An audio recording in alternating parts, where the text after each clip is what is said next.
Hey, everybody, listen. This is just kind of a follow up to the the live I did the other day.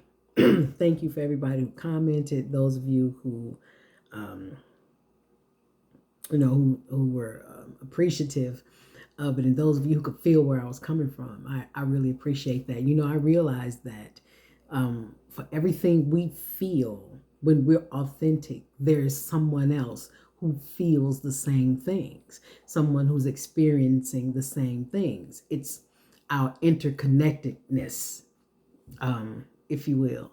Um, Man, love is a tricky thing. It seems so simple and yet so complex at the same time. But I want us to keep in mind that the highest expression of love is honesty. So if you're not honest in your actions, if you're not honest in your words, if you can't be authentic, if you can't tell the truth to whomever, what you're expressing to them is not love. And in return, if they have those same hesitations with you, what they're expressing to you is not love. There's nothing about love that lacks authenticity. Okay. So keep that in mind. If you're sitting down with someone and you're getting ready to talk to them, and there's this massive amount of hesitation, and you realize, like, oh, that's a truth that I can't tell. I suggest you reevaluate um, the status of this particular relationship. You shouldn't proclaim your undying love to an individual that you can't give your authentic truth to. Okay. Um, and you'll know that you're telling your authentic truth when you can give it without trying to control the outcome. Now, listen, I understand that people in general either um, tell the truth or don't tell the truth. Um, because of one thing, and that's connection. If I tell the truth, if I tell them how I really feel, will they still love me? Will I still get invited? Will they still want to be around me? And that's the thing that keeps most people from really giving their full truth. What will I lose? What level of connection will I lose? I'm going to say to you that you won't lose any connection that is important to maintaining your life because you told the truth. I'm not saying that you won't lose some things. I'm not saying that it won't cause sometimes massive amount of change, exodus in your life, and what seems like chaos. But what I am telling you is there's a pain that moves you forward. And at least in that, you're moving forward, and you know that on the other side of that, there's peace and there's joy and there's contentment. Or there's pain that you can just sit in, and there's no benefit, there's no relief, you're just in pain. So you have to decide, um, like, what that looks like for you, or what type of pain you want to have, or what you want that pain to do for you, because you're not going to have a life without pain at some point. Um, and understand that having great love comes with great risk. Like, you're not going to love anybody without risking it anyway, because nobody that we love lives forever. So you have to accept at some point that my love of you is going to cause me to lose you, and I'm going to be in pain. There's no way around that. People try to figure out ways around it. We try to manipulate and to maneuver to keep things and people in place so that we feel comfortable. But that is not how it is supposed to be. And that world at some point crashes. Uh, and we deal with the pain that we've tried to avoid. I've said this before, and I say it on our podcast. You meet your destiny on the road you take to avoid it. You may as well confront head on the things that are happening in your life. So if it is difficult for you to love yourself, it will be difficult for you to love another person. If it is difficult for you to forgive yourself, it will be difficult for you to forgive another person. But then there are we talked about in the other video that there are pretenders. There are people who have become such good actors and actresses that they've convinced themselves that they love you. They don't think that you can see through it because they've convinced themselves so much. They feel like they've convinced you too. And, this becomes a dangerous place to be in because it infiltrates all of your relationships. You can't love that first commandment to love everybody as you love yourself. It shows that you have to love yourself first. And it's sad that we haven't been trained to do that you can be in your 40s and still not have a healthy love relationship with yourself, still holding yourself hostage to your past that cripples you from being able to love. Like the things in the past are gone. We can't undo them. We can't go back and change them. You can't even touch them. And I understand that letting go is hard. Shucks, I could give you a lesson in letting go of things that are difficult to let go of. But in all honesty, if we look at our lives, if we just look at situations, all that you really have is right now. You don't have the past anymore. You don't have it. It's gone. You don't have the future. It is yet to be attained. What you do have is right now. So don't let the pains of the past prevent you from getting back out in the world. You're gonna get hurt. It's inevitable. It is inevitable. You cannot avoid being hurt. You just can't.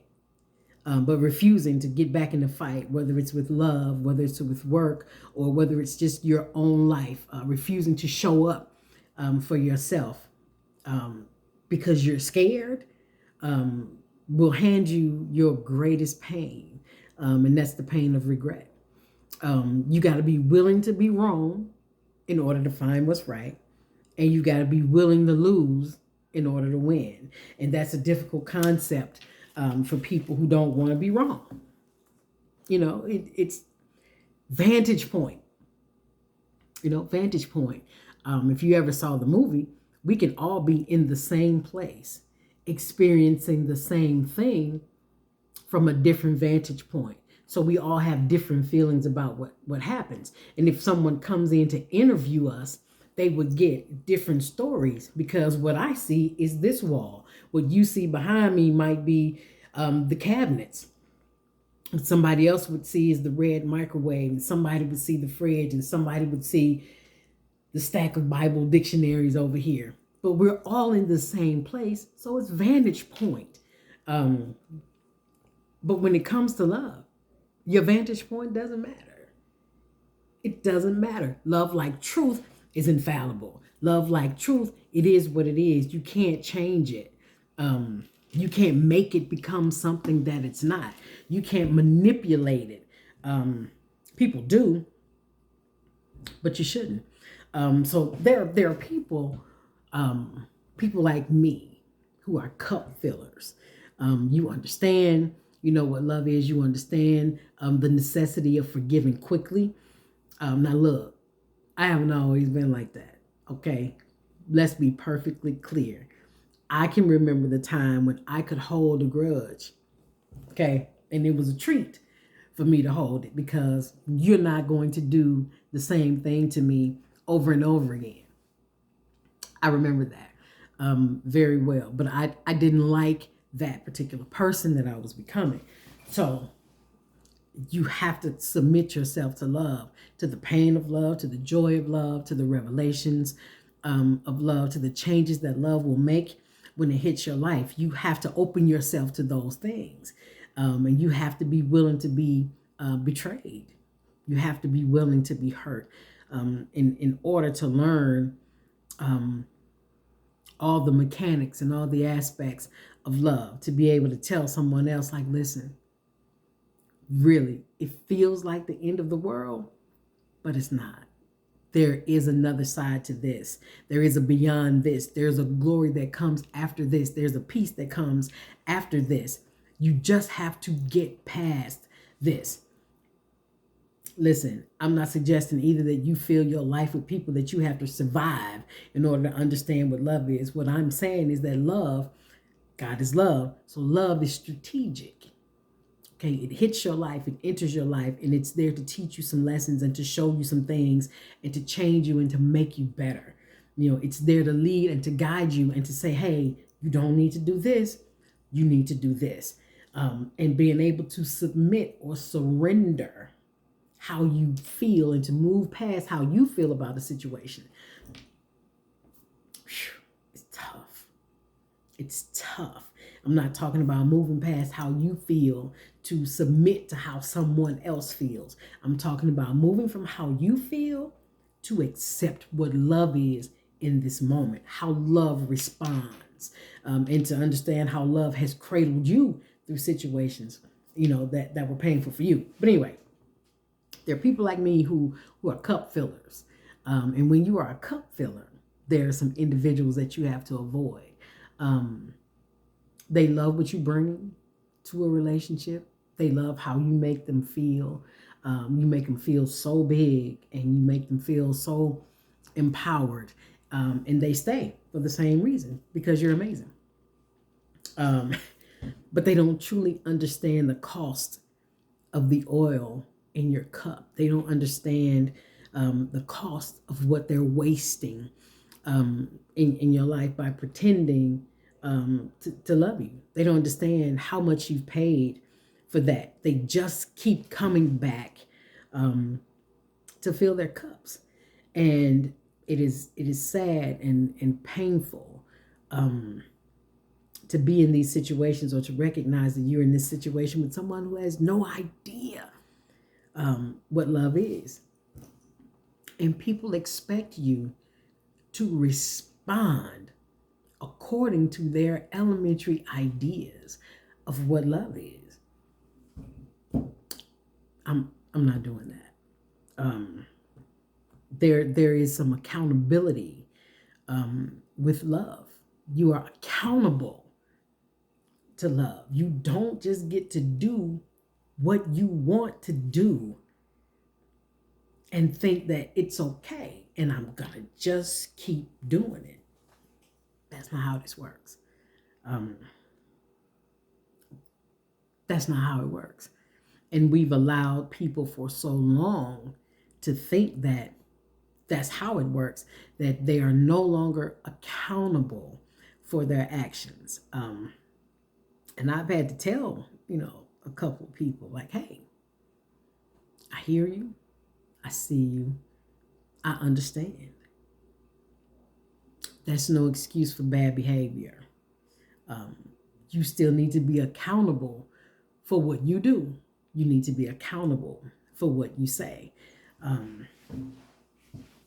The inability of accountability has ruined more relationships than the initial offense. At what point do you hold an individual accountable for their actions? Like how long? How long do I allow you to sit here and drink from this cup that you're not putting anything into? How long? How long do I allow you to continue to show up in my life when you need something? And when I need something, you know where to be found. How long? I know there are people, because I've talked to them, and I have been this person at one time myself. See, listen, I don't have any secret, y'all. And, feel free to put some questions or comments, in the bottom, and I'll get back to them. I have no issue at all laying myself on the altar and opening up all the pages. I'm an open book. I don't have any secrets like that. I've done my rumble with shame, fear, and guilt. Did that. I don't have any more of that. But I know a lot of people who have loved so many broken people back to wholeness and happiness that they don't share. Once they get it, they don't share it with the person who has helped them get to this point. And I know some of y'all have felt like that, where you feel like I'm doing everything that I can for you, and I'm here for you, and I show up for you. But then when I need somebody, I can't find anybody. I know that some of you have felt like that, right? I know you have. Why am I the vessel of unconditional love, always the one who seems to get left behind after you've helped everybody get where they need to go? Emotionally, or it could be financially, or however it is that you've sown to help them get to the place where they're trying to go. And then they walk away from you fat and full. And then when you're empty, you can't find anybody.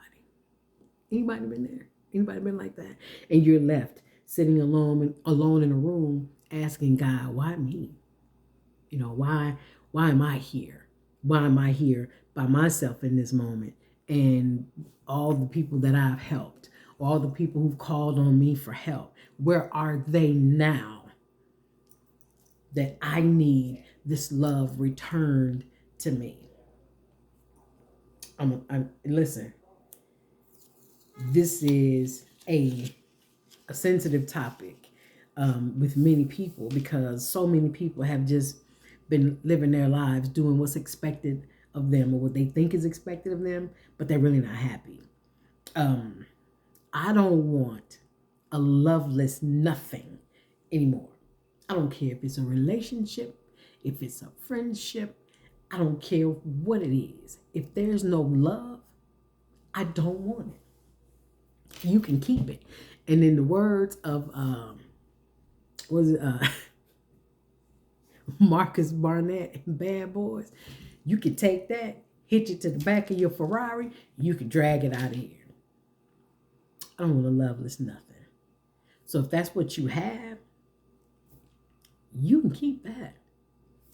We need connection. We need love. We need compassion, empathy, understanding. Like, we can't keep silver lining it for people, because that's not helpful. It's not helpful. We need to learn how to sit in moments of discomfort. We think that that's not love, but it is. It is to allow a person to sit in their moment of discomfort and you sit there with them. Because I can't get you out. I can be here for you. That is great. Like, love is patient, love is kind. You know, love doesn't exalt itself. It has no need, because love has all the ingredients you need to do everything that you need to do. But if you don't first pour that into yourself, if you don't fall in love with yourself first, you'll be easily manipulated by this stuff that people call love. And it'll have you correlating love with things and stuff. If you do this for me, then you love me. That's not love. If you give me this, then you love me. That's not love. Yes, love is action. Yes, love is service. Yes, it is. But if I don't give you a gift, that doesn't mean that I don't love you. If I don't do something that you're asking me to do that violates my own set of personal standards, it doesn't mean I don't love you. But we have reduced and relegated love down to something that is manageable, that fits into a box that we can manipulate and control people with. That's witchcraft. It's time to bust out of these boxes. And the only people that will be mad about you thinking outside the box or stepping outside of the box are the people who made the boxes. That's why I say let them be angry. Let them be mad. We got things to do. It's a brand new year. 2021 was hard. It was a hard year. It was a year of many revelations. And one of the greatest, I think, is that we need more love. People need more love. The world needs more love. More real lovers in it. needs more of it. It needs more people who are not afraid. And I think that because people have gotten so hurt and so drained and so exhausted, pouring from empty cups, that people have become exhausted with love. So now everybody's selfish and I'm out for myself and I'm not doing this for them anymore because they don't do anything for me.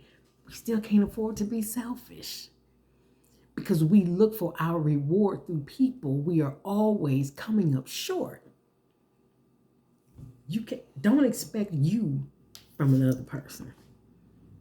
Don't expect it. There's a biblical principle that is universal. Give, and it will be given you. Good measure, pressed down, shaken together, and running over, shall men give into your bosom. It's not always the person you gave to that gives back to you, so we need to let that go. It's not always what you gave out that's given back to you, so let that go.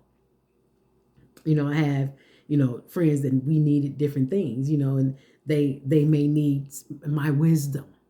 I may need their money, or they may need money from me, and I might need some conversation from them. It comes back. It's always, one of my good friends calls it recycled love. It always comes back. What you need, not necessarily what you give out. But if the time comes when what you gave out is what you need, will come back. But when you expect people to be to you and for you what you were to and for them, you're going to be disappointed. One of the most difficult things to do when it comes to love and relationship is to manage your expectations, because we get so caught up in the emotion and how it feels. That feels amazing. So we want it all the time. But the moment it starts to feel painful, the moment that you feel, I don't want no more of that.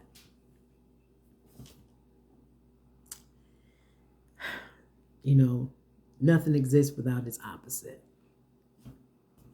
By virtue of good being in the world, bad is also there. By virtue of light being in the world, darkness is also there. So people say, well, why would such a good God create so much darkness, so much bad? Nothing exists without its opposite. So even if he created everything all good, its opposite would also be there. Otherwise, you wouldn't recognize it. You just wouldn't recognize it. That's how you understand the good times you have, because it's in comparison or contrast to the bad ones.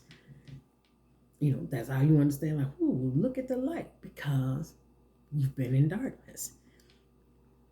Nothing exists without its opposite. We don't like the opposites. We've trained people to believe that good things happen to good people and bad things happen to bad people. And that's not how it goes. So when bad things happen to good people and good things happen to bad people, we become confused. And we feel like tearing something up. Because why is it that, and we all think we're inherently good. Like, that's the thing. We all think that we're good. So when we do something wrong, it interferes with our, ability to see ourselves the way we want to. Then we think we're bad. Now we can't love ourselves anymore. We got to think differently. Like, really think differently. You have to force yourself to think something different. Force is necessary until power is established. Okay? Force is necessary until true power is established. You can see it even in like the street mentality. I hate to use this example, but here it goes. You look at the drug gang. You see the corner boys. You see the Connect. Then there's somebody way up at the top who's actually running everything. They don't look like the corner boys. They don't get involved with the Connect. You never see them. That's the power. All this little street and mid-level, that's force, which is why you will see guns being pulled. You will see the fighting over territory or guns,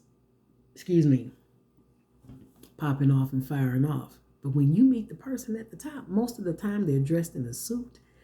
And when the corner boys appear in front of them,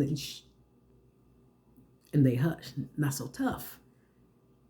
Force is not so tough when confronted with power. So sometimes you have to force yourself into something until true power is established or until discipline is established, like going to the gym.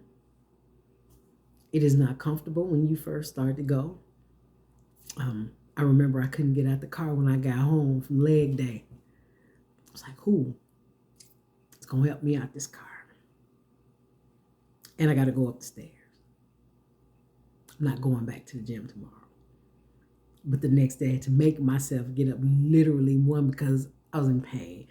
Two, because this is a part of the process. And if you don't go today, you're not going back tomorrow. If you let yourself off the hook, you absolve yourself of accountability, you'll never get where you're going. So you force yourself to get up and go until you don't have to force anymore. The discipline is established. It's the same way in your life. It's the same way, when it comes to love. And you'll know when real love hits your life because it hits you. It hits you in the gut. It hits you in the soul. It hits you. And you know it. You cannot think about anything else. It has a grip on you. It has your head and your heart in a vice. And you can't fight that. You recognize love is here. One of the first things that happens when you realize you're in love is that all your insecurities come to the surface. All of the things that you were concerned about, whether it's your weight, whether it's your finances, whether it's your family, your friends, whatever it is, all your insecurities come to the surface when you realize that you're in love. That's what happens. Then that's when you should deal with them and talk about them, not hide them and push them to the back, hoping to put your good foot forward. You have no good foot. Recognize you have no good foot to put forward. Be who you are. Nobody can do it better than you. Nobody can beat you at being you. So you may as well just be who you are. That is your superpower. That's your superpower. You can't be better at being. They say imitation is the greatest form of flattery. Yeah, whatever. Inspiration is free, but that sauce is sold separately. Be who you are. That's your secret sauce. It's your secret sauce. All of the power is in who you are. It's in the authenticity. It's in your ability to tell the truth. And that's how you reach another person. That's how you touch another person. When you can say, listen, I've been hurt. I've had somebody look right at me and walk out of my life. And I didn't even know why. Left you to deal with the pain. That's true. That's relatable. Somebody else has that same story. And when you expose your scars, that's their roadmap of how to get out of their pain. The highest form of love is honesty. Battle with shame and fear and guilt. Rumble with it. Because when you defeat them, what you have left is what's authentically you. You're not trying to hide anything. You're not trying to manipulate anybody to control the outcome of a situation. Here am I, just like this. This is what it is. Hate it, love it, take it, leave it. It's what it is. Because if you're really honest with yourself, you don't have anything else. All you have is you. And if that's not good enough for you, it's not going to be good enough for anybody else either. All you have is you. Why wouldn't you show that to the world? All you have is you. Why wouldn't you speak that truth? People will connect with you based on truth. People will also connect with you based on a lie. The only difference is one will feed you and the other will drain you. You go to bed tired, you wake up tired. You go through your day tired because you're hanging around energy suckers and you're hanging around oil stealers. People who are not there for you, they're just there for what you can do for them and how you make them feel. They're not there for you. They're not sowing into you. They're not pouring into you. They're not lifting you up. If you are not the weakest link in your chain, you're in trouble already. In trouble already. Get off the airplane. Yeah, you can get there a lot faster on the airplane, but you miss a lot of the details. Get off the airplane, get on the ground, and walk this thing out with your eyes open, being honest, telling the truth. That'll open up your discernment, increase your sensitivity so you can hear. So you can hear that voice, that intuition that lives inside of you, that will whisper out of you where you need to go, what you need to do, what you need to stop, how you need to love, how you need to forgive. It will whisper instructions to you, but you can't hear it if you're living up here in your mind. There are so many voices in the world, and none of them are without significance, but it's too many of them, and you're trying to decipher what's what. No, it's the one small voice coming from love that's embedded in you way down in there that'll tell you what to do. It loves you and it's there to protect you. And it's difficult to see that as protection when it's not what you want, when it goes against the grain. Because we've been trained to believe that love doesn't hurt. I'm going to challenge that. Love will absolutely hurt. What love is not is abusive. But there's actually some pain with love, honey. It is. Because when love tells you to let go and you don't want to let go, that hurts. When love tells you to hold on and you don't want to hold on, that hurts. When love tells you to forgive and you don't want to forgive, listen, there's pain. It's interwoven in love, but that pain has purpose. It's there to move you, to make you move from one spot to the next one. But what love is not is abusive. There's a difference. So when people tell you that love doesn't hurt, it's not that they're wrong. Just a smidge misguided. Because, yeah, love does hurt sometimes. Now, love's not going to pick up a bat, bash you across your head. Love is not going to ball up a fist and punch you in the mouth. That's not love. And then tell you, oh, but I love you. Easy. And one more thing. I don't want to talk to y'all too long, which I probably already have. But one more thing. Love gives you the correct balance between dynamite and keys. There are some of us that will blow up an entire building just to get the door open when the keys would have worked. And there are some of us that are still trying to make keys fit in a dilapidated building that should be blown apart. Love will help you distinguish between those things when you need dynamite and when some keys would be good. So listen, let me get out of here. But let me tell you this. There is nothing greater than love. It is the most powerful force in the world and in the afterworld. There's nothing more powerful than love. If it hits your life like a meteor coming down from heavens, don't overlook that. It's there for a reason. Let love have a perfect work. Okay?